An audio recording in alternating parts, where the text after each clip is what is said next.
Olá pessoal, esse é mais um vídeo de exercício comentado da disciplina ENGE 278 e nesse vídeo será resolvido o exercício 5.15 do livro do Encropera, 7ª edição. O enunciado do exercício diz o seguinte: eixos de aço carbono 1010 com 0,1 metros de diâmetro são tratados termicamente pelo aquecimento em fornalhas a gás, onde os gases se encontram a 1200 Kelvin e mantêm um coeficiente convectivo de 100 watts por metro quadrado Kelvin.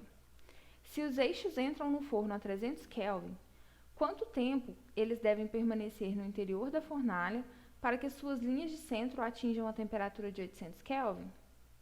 Então aqui está representado o esquema, onde nós temos o eixo de aço carbono, que inicialmente está a uma temperatura de 300 Kelvin, e esse eixo está sendo aquecido pelos gases internos dessa fornalha, que estão a 1200 Kelvin.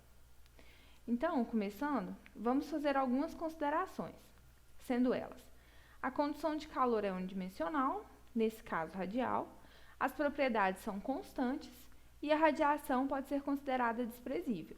Muito bem, então a primeira coisa a se fazer em problemas desse tipo é calcular o número de Biot, para saber se nós podemos considerar que a distribuição de temperaturas no eixo é uniforme e se o método da capacitância global é válido. O número de Biot é um parâmetro adimensional e pode ser calculado como o produto entre o coeficiente de transferência de calor convectivo e o comprimento característico, dividido pela condutividade térmica do material. O comprimento característico pode ser definido como a razão entre o volume do sólido e a sua área superficial, que para o caso do cilindro é igual a R dividido por 2.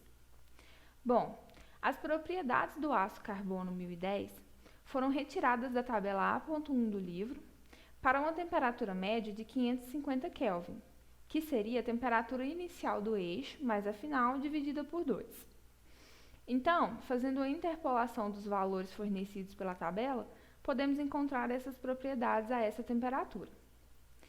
Substituindo os valores e fazendo o cálculo, nós obtemos um número de Biot de 0,0488, sendo esse valor menor que 0,1, que é o critério utilizado para saber se o erro associado à utilização do método da capacitância global é pequeno.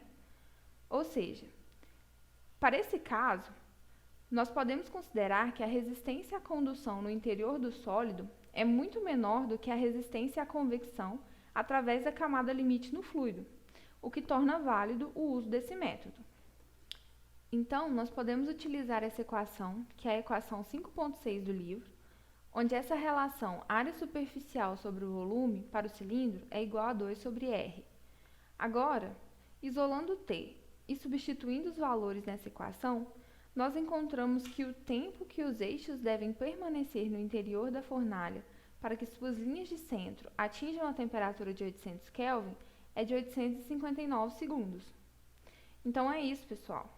Todo o material utilizado nesse vídeo foi retirado do livro do Encropera, Fundamentos de Transferência de Calor e de Massa, 7ª edição.